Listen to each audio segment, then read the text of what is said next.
नमस्कार सभी साथियों को। हिंदी साहित्य की क्लास में आप सभी का स्वागत करती हूँ, अभिनंदन करती हूँ। और आज के शस्त्र की परिचर्चा को शुरू करते हैं। पिछले शस्त्र में हमने जो है हमारा पीवाई की सीरीज चल रही थी, उसी शस्त्र की परिचर्चा को हमने चर्चा की थी। आज उसी शस्त्र को आगे कंटिन्यू करते हैं। आज का हमारा क्वेश्चन है 21। सूची 1 के साथ सूची 2 को सुमेलित करना है, यानी मिलान कीजिए। तो उच्चारण स्थान है और वर्ण है। ओष्ठ, दंत, कंठ, तालव्य। तो ओष्ठ से जो है कौन सा वर्ण बोला जाता है? ओष्ठ से जो बोला जाता है वो बोला जाता है पा। और दंत से जो बोला जाता है वो बोला जाता है ता। कंठ से गा, तालव्य से चा। तो पहले का दूसरा और दूसरे का तीसरा किस ऑप्शन में है? सिर्फ हमारा एक ही ऑप्शन में मिल रहा है, वो है हमारा बी। तो इस क्वेश्चन का सही आंसर हो जाएगा बी। अगले क्वेश्चन पे चलते हैं। क्या है हमारा अगला क्वेश्चन? जिस क्वेश्चन की महत्वपूर्ण व्याख्या होगी उसी को हम करेंगे। अगला क्वेश्चन है कि निम्नलिखित ग्रंथों का सही अनुक्रम क्या है? जो इसमें ग्रंथ दिए गए हैं इनका सही अनुक्रम पूछा है। जैसे republic, mind in the modern world, practical criticism, ancient and modern. तो इसमें जो है सबसे पहला जो है वो कौन सा है? सबसे पहले जो आएगा वो कौन सा आएगा? तो सबसे पहले आएगा हमारा रिपब्लिक। ये कब का है? ये 380 ईसा पूर्व का है। 380 ईसा पूर्व। फिर आएगा हमारा प्रैक्टिकल क्रिस्टिज्म। ये जो है 1929 का है। 1929 ईस्वी। फिर आएगा हमारा एजेंस एरिएंटेड एंड मॉडर्न। ये जो है कब का है? 1936। फिर आएगा mind in the modern world. ये जो है 1972 का है। तो सबसे पहले हमारा आएगा ए के बाद आएगा थर्ड। तो सिर्फ एक ही ऑप्शन में है, वो हमारा है ए। तो इस क्वेश्चन का सही आंसर हो जाएगा ए। अगले क्वेश्चन पे चलते हैं और इस क्वेश्चन की व्याख्या देखते हैं। इस क्वेश्चन की व्याख्या है कि रिपब्लिक जो है वो किस लेखक की रचना है। ये ग्रंथ जो है वो किसका है? रिपब्लिक जो है प्लेटो का है, 380 ईसा पूर्व। प्रैक्टिकल क्रिस्टिज्म जो है आईए रिचर्ड का है, 1929 का। Essays ancient and modern, toms returns Eliot का है, 1936 का। Mind in the modern world, Lionel Trilling का है, 1972। अगले क्वेश्चन पे चलते हैं। क्या है हमारा अगला क्वेश्चन? अगला क्वेश्चन हमारा है कि रामचंद्र शुक्ल के अनुसार चंद्रवृदाई है। चंद्रवृदाई के बारे में ये जो 4 विकल्प दिए गए हैं क्या सही है? इसकी विशेषताएं क्या हैं? केवल कवित्व के रचयिता हैं, हिंदी के प्रथम महाकवि हैं, केवल दोहा और तोमर के रचयिता हैं, व्याकरण में पारंगत हैं। तो इस क्वेश्चन का सही आंसर क्या होगा? रामचंद्र शुक्ल के अनुसार चंद्रवृदाई के बारे में कौन से कथन जो हैं सत्य हैं? तो रामचंद्र शुक्ल के अनुसार हिंदी के प्रथम महाकवि हैं, उसके बाद व्याकरण में पारंगत हैं, दोहा और तोमर के रचयिता नहीं है, केवल कवित्व के रचयिता भी नहीं है। तो इस क्वेश्चन का सही आंसर होगा 2 और 4। तो ये हमारा हो जाएगा डी। अगले क्वेश्चन पे चलते हैं। क्या है हमारा अगला क्वेश्चन? अगला क्वेश्चन है मारा री गिरधर गोपाल दूसरा ना कोय, दद मत घृत काढ़ लाया डार दय छुआय, उपयुक्त पंक्तियों में जो छुआ शब्द का अर्थ क्या है? छार, मट्ठा, माथनी, मक्खन।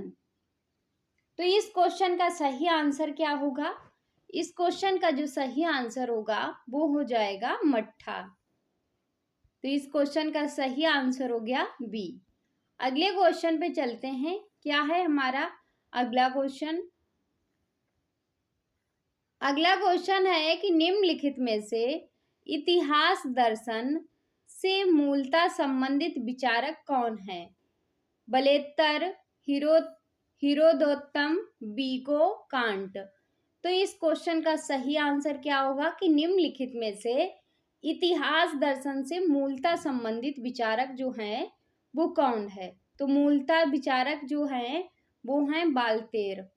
तो इस क्वेश्चन का सही आंसर हो जाएगा ए। अगला क्वेश्चन है हमारा, क्या है अगला क्वेश्चन कि चंपादीप किस कहानी में आया है? चंपादीप जो है वो किस कहानी में आया है? दुलाई बाली में, पिता में, आकाशदीप में या गैग्रीन में? तो चंपा नामक पात्र किस में है? तो चंपा नामक पात्र आकाशदीप में है, तो चंपादीप भी आकाशदीप में होगा। तो इस क्वेश्चन का सही आंसर हो जाएगा सी। अगले क्वेश्चन पे चलते हैं। क्या है हमारा अगला क्वेश्चन? इस क्वेश्चन की व्याख्या भी देख लेते हैं कि चंपादीप आकाशदीप में कहानी में आया है। आकाशदीप जो कहानी है किसकी है? जयशंकर प्रसाद का कहानी संग्रह है। प्रसाद जी की अन्य कहानी है छाया, प्रतिध्वनि, आंधी, इंद्रजाल, दुलाई बाली जो है वो किसकी है? ये बंग महिला राजेंद्र घोष, बाला घोष की है। गैग्रीन कहानी अज्ञे की है। पिता जो है वो ज्ञान रंजन की कहानी है। अगला हमारा क्वेश्चन है कि मैत्री पुष्पा के किस उपन्यास में ब्रज क्षेत्र के जीवन यथार्थ का चित्रण हुआ है? चाक में, झूला नट में, अलमा कबूतरी में या ईद त्रम्मम में? तो इस क्वेश्चन का सही आंसर जो है वो क्या हो जाएगा कि मैत्री पुष्पा के किस उपन्यास में जो है ब्रज क्षेत्र के जीवन का चित्रण है? तो किसमें है? चाक में। तो इस क्वेश्चन का सही आंसर हो जाएगा ए। अगले क्वेश्चन पे चलते हैं और अपने क्वेश्चन की हम लोग व्याख्या देखते हैं। क्या है हमारा अगला क्वेश्चन? अगले क्वेश्चन से चलने से पहले इस क्वेश्चन की हम लोग व्याख्या भी देख लेते हैं। चाक जो है इसका समय क्या है? 1997। उसके बाद मैत्री पुष्पा के अन्य उपन्यास हैं, कौन से हैं? झूला नट 1999 का, अलमा कबूतरी 2000 ईस्वी का है, इदम मम 1994 का है, इसुरी फाग 2004 का, गुन्हा बेगुनाह बिजन त्रियाट बेतवा बहती रही और स्मृति 10। अगला क्वेश्चन है हमारा, क्या है हमारा अगला क्वेश्चन कि निम्नलिखित में से कौन कोलरिज का ग्रंथ नहीं है? The table talk, letters, lecture on Shakespeare, Elizabethan essays. तो इस क्वेश्चन का सही आंसर जो है वो क्या हो जाएगा? इसमें जो है दो ऑप्शन सही है, द टेबल टॉक और एलिजाबेथन एसेज। ए और डी जो है इसमें नहीं है कोलरिज के ग्रंथ। अगले क्वेश्चन पे चलते हैं। क्या है हमारा अगला क्वेश्चन? क्वेश्चन है कि असाध्य बीड़ा आगे के किस कविता संग्रह में है? असाध्य बीड़ा जो है आगे के किस कविता संग्रह में संकलित है? बाबरा अहेरी, इंद्रधनुष रौंदे हुए, अरियो करुणा, प्रभा में, आंगन के पार द्वार। तो इस क्वेश्चन का सही आंसर जो होगा वो क्या हो जाएगा? असाध्य बीड़ा जो है वो किसमें संकलित है? आंगन के पार द्वार में। तो इस क्वेश्चन का सही आंसर हो जाएगा डी। इस क्वेश्चन की व्याख्या भी देख लेते हैं कि असाध्य बीड़ा आगे के आंगन के पार द्वार 1961 ईस्वी कविता संग्रह में संग्रहित है। आगे की अन्य कविताएं हैं बाबरा अहेरी 1954 ईस्वी, इंद्रधनुष रौंदे हुए 1957, अरि ओ करुणा प्रभामय 1959। अगला क्वेश्चन है हमारा, क्या है अगला क्वेश्चन कि आँखियां हरि दर्शन को भूखी, बारक बा मुख फेर दिखाओ, दुहि पय पीबत पतूखी। इसमें पतूखी का जो अर्थ है वो क्या है? साग सब्जी, पेय पदार्थ, पकवान, पत्ते का दोना।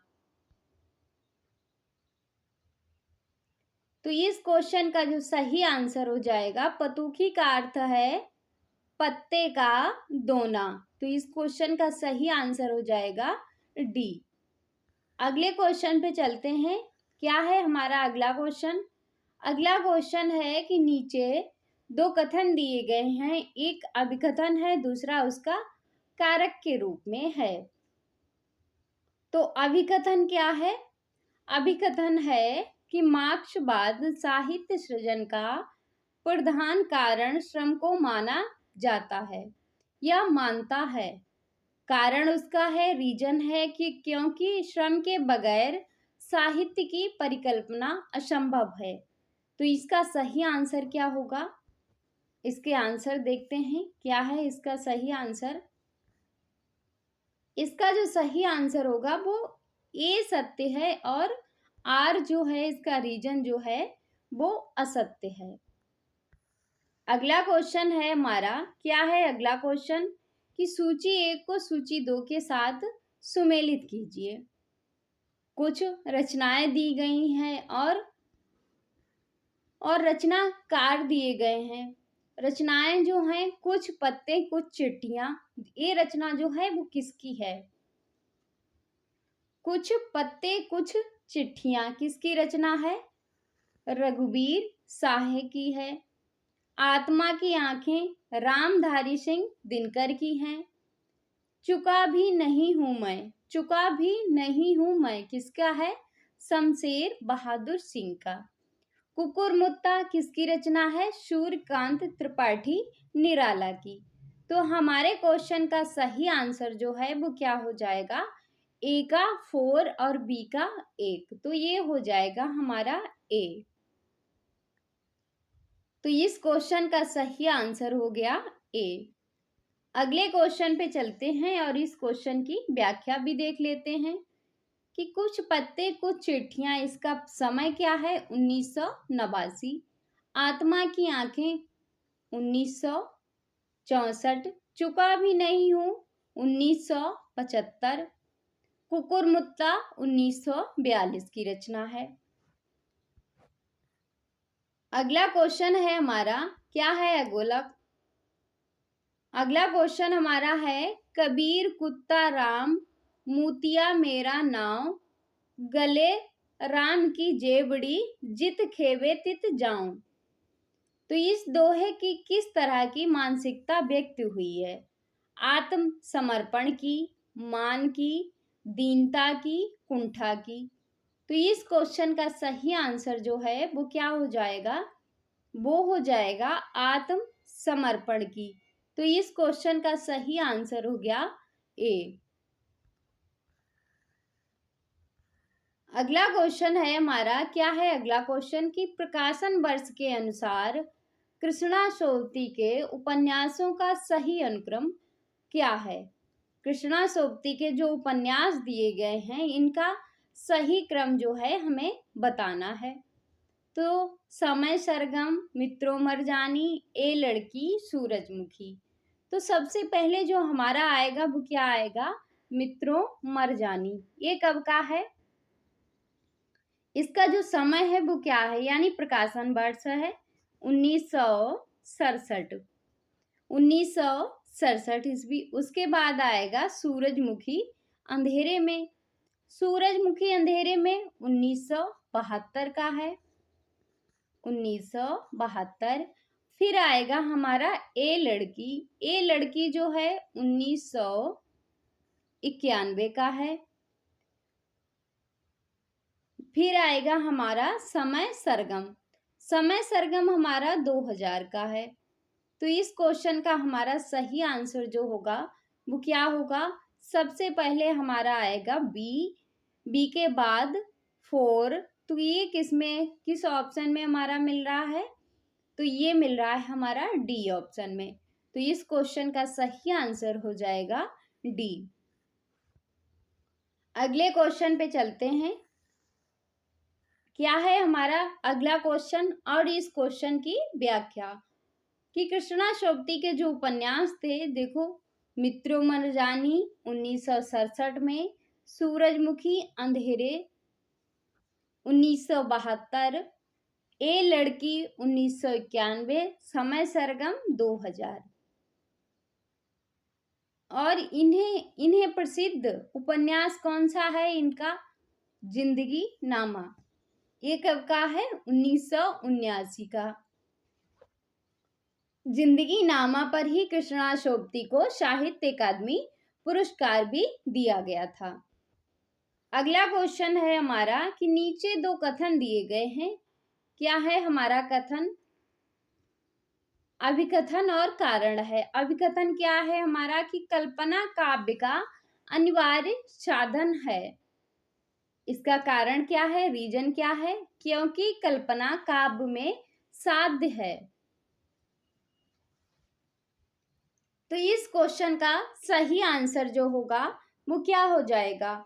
इस क्वेश्चन का जो सही आंसर होगा, क्योंकि कल्पना जो है वो काव्य में साध्य नहीं है, तो आर जो है हमारा गलत है और ए सही है। तो इस क्वेश्चन का सही आंसर होगा सी। अगले क्वेश्चन पे चलते हैं। क्या है हमारा अगला क्वेश्चन? क्वेश्चन है कि महादेवी वर्मा के संबंध में रामचंद्र शुक्ल की क्या स्थापनाएं हैं?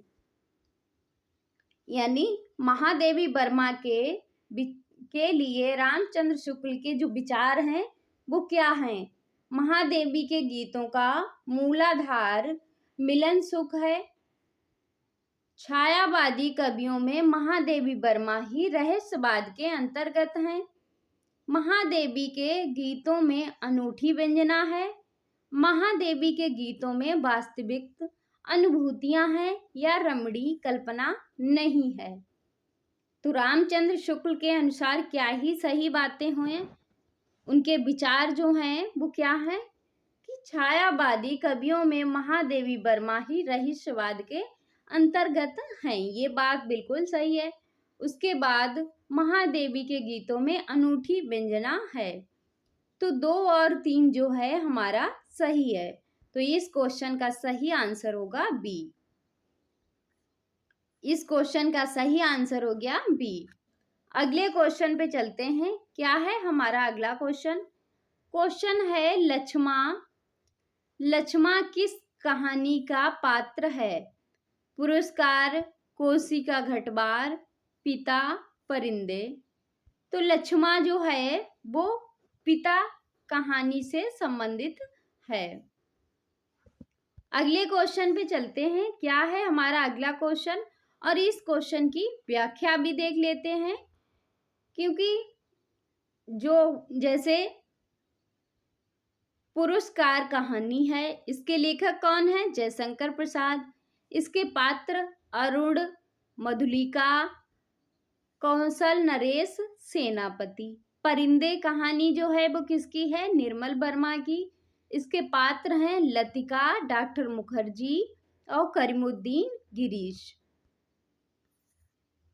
अगला क्वेश्चन है हमारा, और ये कहानी और भी है, ठाकुर का कुआं। ठाकुर का कुआं प्रेमचंद्र की रचना है, यानी कहानी है। इसके पात्र हैं जोखू, जंगी और ठाकुर। उसने कहा था कहानी गुलेरी जी की है। इसके जो पात्र हैं लहना सिंह, सूबेदारनी, बोधा, बजीरा सिंह। पिता कहानी है ज्ञान रंजन की। पिता और पुत्र इसमें पात्र हैं। अगला क्वेश्चन है हमारा कि जिंदगी नामा उपन्यास में जो विकल्प दिए गए हैं इनमें कौन से सही हैं। और आप लोगों के लिए एक महत्वपूर्ण सूचना है, एक नोटिफिकेशन आया है राजस्थान प्रवक्ता के व्याख्या प्रवक्ता जो होते हैं स्कूल में, उसके लिए अच्छी वैकेंसी है, हिंदी में भी बहुत अच्छी पोस्ट हैं उसमें। तो जिंदगी नामा के बारे में कौन से विशेषताएं हैं इनको हम देखते हैं कि 20वीं शताब्दी के प्रथम 15 वर्षों में पंजाब के किसानों ग्रामीणों के जीवन का चित्रण है, बिल्कुल सही बात है। उसके बाद दूसरा है कि महानगरवासी उच्च मध्यवर्गीय वृद्ध व्यक्तियों की जीवन स्थितियों का चित्रण है, नहीं, ये जो है गलत है। तीसरा है कि परिनिष्ठित हिंदी को पंजाबी प्रयोगों से आक्रांत कर दिया है, क्या ये बात सही है? बिल्कुल सही है। विभंतर संतान और उसकी स्वीकृति का प्रश्न वर्णित है, नहीं, ये भी जो है गलत है। तो इस क्वेश्चन का सही आंसर क्या होगा? पहला और तीसरा। तो ऑप्शन में हमारा सही हो जाएगा ए, पहला और तीसरा। इस क्वेश्चन की व्याख्या भी देख लेते हैं कि जिंदगी नामा उपन्यास में 20वीं शताब्दी के प्रथम 15 वर्षों में पंजाब के किसानों ग्रामीणों के जीवन का चित्रण है तथा परिनिष्ठित हिंदी को पंजाबी प्रयोगों से आक्रांत कर दिया है। जिंदगी नामा कृष्णा शोभती द्वारा रचित एक बड़ा उपन्यास है। प्रसिद्ध आलोचक डॉक्टर देवराय उपाध्याय के शब्दों में, यदि किसी को पंजाब प्रदेश की संस्कृति, रहन सहन, चाल ढाल, रीति रिवाज को जानकारी प्राप्त करनी हो तो इतिहास की बात जाननी हो, वह किसी दंत कथाओं, प्रचलित लोक कथाओं या 18वीं 19वीं शताब्दी के प्रवृत्तियों से अवगत होने की इच्छा हो तो जिंदगी नामा से अच्छा कुछ भी नहीं है। जिंदगी नामा एक बार पढ़ लो तो सारी चीजें पता चल जाएंगी। ये डॉक्टर देवराज का आलोचक है, यानी उनका कथन है। अगला क्वेश्चन है हमारा, क्या है अगला क्वेश्चन कि आपका बंटी उपन्यास का कथ्य है, क्या है?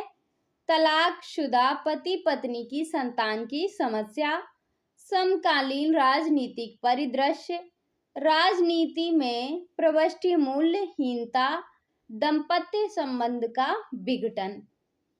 तो आपका बंटी जो है ये रचना किसकी है? ये मन्नू भंडारी की है। इसकी जो विशेषताएं हैं इस उपन्यास की, कौन सी सही है? आपका बंटी की। तो इसकी है तलाकशुदा पति पत्नी की संतान की समस्या है और दाम्पत्य संबंध का विघटन है। तो इस क्वेश्चन का सही आंसर होगा 1 और 4। तो इस क्वेश्चन का सही आंसर हो जाएगा सी। अगले क्वेश्चन पे चलते हैं, क्या है हमारा अगला क्वेश्चन? अगला क्वेश्चन है कि सूची 1 को सूची 2 के साथ सुमेलित करना है। काफी बड़ा हमारा क्वेश्चन है कि चुनाव जीतने की 3 तरकीबें हैं, एक रामनगर वाली, दूसरी नेवादा वाली, तीसरी महिवालपुरी वाली। तो ये जो कथन है इसमें किसके हैं? इसमें जो ये कथन दिया गया है कि किसके हैं, तो ये कथन जो है वो किसका है? रुपन बाबू का है। अगला है कि छोटे बड़े भगवान के घर से ही बनकर आते हैं, संपत्ति बड़ी तपस्या से मिलती है। तो ये तो कथन है होरी का। उसके बाद है कि सबसे पहले तुम शशि इसीलिए नहीं कि तुम जीवन में सबसे पहले आई, कि तुम सबसे ताजी स्मृति हो। तो ये तो है राजशेखर का। शेखर एक जीवनी का है। समूचा आर्यावर्त रक्त करदम से पिछल होने जा रहा है, ये किसका है? लोरिक देव का। तो सबसे पहले जो था वो किसका था कि चुनाव जीतने की तरकीबें, एक रामनगर वाली, दूसरी नेबदा वाली, दूसरी महिवालपुरी वाली, तो रुपन बाबू का था। तो पहले का दूसरा और दूसरे का पहला। तो क्वेश्चन ऑप्शन में हमारा क्या सही होगा? ऑप्शन में जो हमारा सही होगा वो हो जाएगा ए। क्या सही हो जाएगा? ए। तो इस क्वेश्चन का सही आंसर हो जाएगा ए। इस क्वेश्चन की ये व्याख्या है। तो आज के शस्त्र को हम यहीं पे समाप्त करते हैं। मिलते हैं अगले शस्त्र में, तब तक के लिए जय हिंद। और आप लोगों से एक विनती है कि वीडियो को लाइक शेयर कमेंट भी कर दिया करिए। जय हिंद।